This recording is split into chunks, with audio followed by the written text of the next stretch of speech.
I wonder who will hit the jackpot this week. How about that blonde Joseph? Nah, he's too slow. Or there's Arthur. But last time that weakling even struggled to carry my tray of food.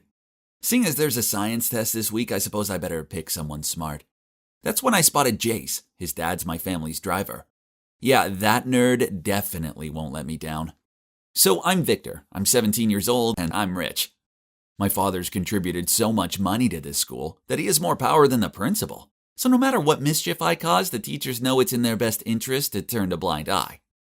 And look, I'm not only rich, but also handsome. Everyone wants to be my friend. Everyday girls chase after me, but tough luck for them. I'm already dating the hottest girl in school, Jessica. As for the boys, it's only fair they get to spend time with me. So each week I choose one of them to hang around with me and do my errands. Hey Jace, congrats dude, it's your lucky week. Sorry, could you choose someone else? Jace said timidly, then walked away. What? No one ever dared refuse me. I pulled his hand back, but he even spilled my juice box. That's it, nerd, you are so dead. The next day I was standing by my locker instructing Arthur to sort out my books when I overheard Jace talking to his friend about the science essay. Ugh. I totally forgot that we had to submit it online by midnight instead of in class. I know. I'll make Jace's assignment mine. Oh, genius. That afternoon I told my PE teacher that Jace was on duty. So she made him go tidy up the gym after class. Meanwhile, I went to his laptop and copied his work. Well, essay, done. Easy peasy. A few days later, the science teacher called the two of us to the office and asked why our assignments were identical. But hey, not only had I submitted it first, but I also had my foot on his neck. So of course I got to keep my A and Jace got an F. Ha! After school, Jace followed me to the car. Then when I was about to get in, he leaped in front of me and slammed the door shut. You're a cheater. You stole my assignment. Nah, I'm the one who has to say that. I submitted it first. Hearing us arguing, Jace's father stepped out of the car and frantically apologized to me for what his son did. You should know who you are. Your dad's just a servant, which makes you nothing. I smirked. Then I snatched the key from his dad's hand and jumped in the car. I'll get home by myself today. Bye, losers. That nerd had ruined my mood, and now I needed to cheer myself up with some fun. Oh boy, that party was awesome. As I passed through a tunnel, I turned the music volume up to max and swayed along.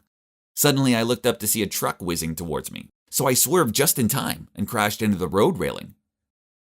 Jeez, what the? I mumbled, then got out of the car. Anyway, I left my car there and got an Uber home. But hang on.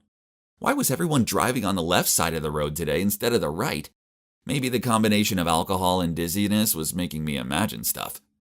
I opened my eyes and stretched out my arms. Ouch! This wasn't my room. In my drunken haze, I must have wandered into someone's shabby home. I rushed out of there and ran downstairs to find my mom and dad in the kitchen having breakfast. Victor, hurry up, else you'll be late. Oh, don't forget you're helping your mom out in the grocery store after school. What's with all this role-playing? Where am I? Terrified, I ran outside to check. What? The address is correct, 138 Riverside, but my house was a magnificent mansion. What's this hovel? Surely this is just some dream, right? I rushed back into the house and shouted, Mom, Dad, what's happened to our mansion? Son, are you dreaming? Haha, us rich enough to have a mansion. Now that's an unlikely thought. Now go change your clothes and I'll take you to school. No way. This was just a bad dream. Which often ends when we reach another location, right? Maybe when I get to school, everything will return to normal. Oh, school looks exactly the same. I was so relieved. I walked along the corridor and greeted people. Huh? Why were they blanking me? Ugh, have they forgotten who's the boss around here? But never mind, there's my honey bunch Jessica. I ran over to her and kissed her cheek. But I hugged my cheek in shock. My head was spinning, then suddenly someone nudged me from behind. It was Jace? I grabbed his collar. How dare he mess with me right in front of Jessica? Get your hands off my boyfriend. You're Jace's choice this week, so mind your attitude. Jace chose me? Who do you think you are? A dog-poor dude like you wouldn't be able to have a proper life and to attend this school without my family. Take a look at yourself. Honey, ignore him. Let's go. Jessica rubbed his arm and then they both left.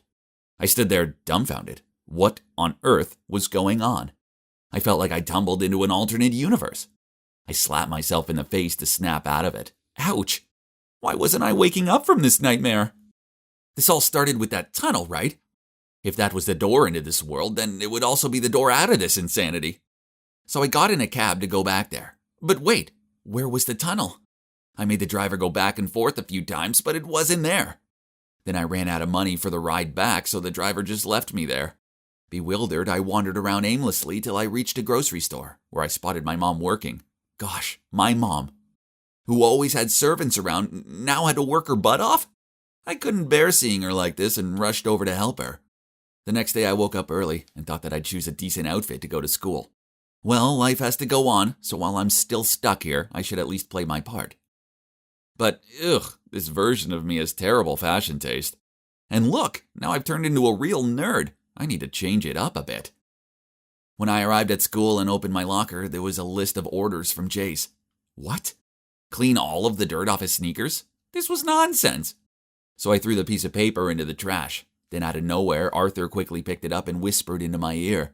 Dude, I suggest you do as Jace says. Why? He's ridiculous. To keep the peace. No one actually likes him. We're only nice to him because we don't want any trouble. And seeing Jace approaching, Arthur hurried away. Over the next few days, I saw it firsthand. People sucked up to Jace, but then behind his back, they were mean about him. He walked around like he ruled the school. He even got one kid expelled just because they reported him when he cheated on an exam. Such a spoiled brat. Also, Jessica was such a gold digger. One time I caught her flirting with one of those basketball guys. I even overheard her say, if Jace wasn't a rich kid, I wouldn't look at him twice. He's just an ATM to me. Hang on, if Jess thought that about Jace, then did she think the same way about me when we were dating? So all this time, Jace never had a real friend, just like me before. Honestly, he was detestable, but pitiable at the same time. After that, I noticed that Jess kept on giving me these flirty looks. I didn't want any trouble, so I ignored her. Then one time when I was in the hallway, she stormed over to me and yelled, "Why are you avoiding me? No one ever rejects me." I was trying to stay away from her. Then, from nowhere, Jace appeared throwing a tantrum. "What's this about?" I didn't have a chance to explain as Jess immediately rushed over to Jace. "Honey, he keeps approaching me. He won't leave me alone." "It's not like that. She's using you." I looked at him in panic. "Parking lot, 3:30 p.m. You'll pay for messing with my girlfriend." Then the two walked away, hands in hands. So after school, I nervously went to the parking lot. He threw the car key at me and sneered, "Drive. You better do as I say or else I'll make sure you're expelled." It didn't look like I had much of a choice. So I decided to go with him to find out what that maggot would do. He made me drive him home. Simple enough. But then as soon as I opened the door, my dad appeared, and in a pleading voice said to Jace, "Please, sir, don't have my son expelled." "Dad, what are you doing?" "Apologize to him at once, no matter what the reason is." Dad looked at me with steady eyes. Jace sneered at my dad and said, "How about you take the blame so we won't get expelled?" Then he threw a bunch of money at my dad's face. "You're fired." I shouted at him, "You can't treat people awfully just because you have money." "Victor, stop. You're wrong." "Please, I saved you from the accident, so please forgive my son." Then Dad pulled one trouser leg to reveal his artificial leg. That was the first time I saw my dad cry. Wait, this reminded me of what happened last year. I was being such a jerk to this guy that he purposefully drove towards me for vengeance. But Jace's dad darted forward and pushed me out of the way. I know he was badly injured, but as an insouciant boy, I didn't think it was a big deal. Whoa, I really was so arrogant. I expected everyone to bow down to me, and I actually thought everyone wanted to be my friend, when in actual fact, I had no true friends at all. My head felt like it was going to explode. I wanted to run away, so I jumped into the car and drove away without thinking. I stopped the car when I saw it, the tunnel that had changed my life. Suddenly, this blinding light shone straight into my eyes. The next thing I knew, both me and the car were gravitating towards the light. Huh? Where am I? It looks like a hospital. Then I heard a yelp of delight and someone held my hand tightly. Oh, it was my mom. "Thank goodness you're awake," she said, as tears streamed down her cheeks. "Mom, Dad, why am I here? What day is it today?" "Son, it's May 22nd. You've been in a coma for the past 3 months. We weren't even sure if you were going to make it." It turns out that day, on the way home from the party, in the tunnel, I had a terrible car crash and ended up in a coma. So what I'd been through was just a dream, right? But the odd thing was that the time I'd lived in that mysterious world completely coincided with the time when I was in the coma. Could parallel universes be physically real? Whatever that strange universe was about, one thing was for sure. I'd learned my lesson. After being discharged from the hospital, I went back to being Victor, Jack a dandy. But don't get me wrong, I was not the extravagant me of the past. No, I'm a changed guy. The first thing I did when I returned to my normal life was to break up with that gold digger Jessica. But the hungry leech kept begging me to get back together. How shameless. Next, I for sure have to stop making other kids do my errands, and started to have small talk with them instead of giving orders. Now there was only one thing left to do. I needed to make amends with Jace.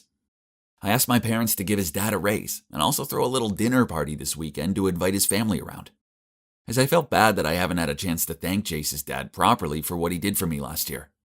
Of course, my parents gladly agreed, and said that they're proud of me for being so thoughtful. So I'm preparing a little peacemaker gift for Jace too. I bet this is going to make him geek out all the way.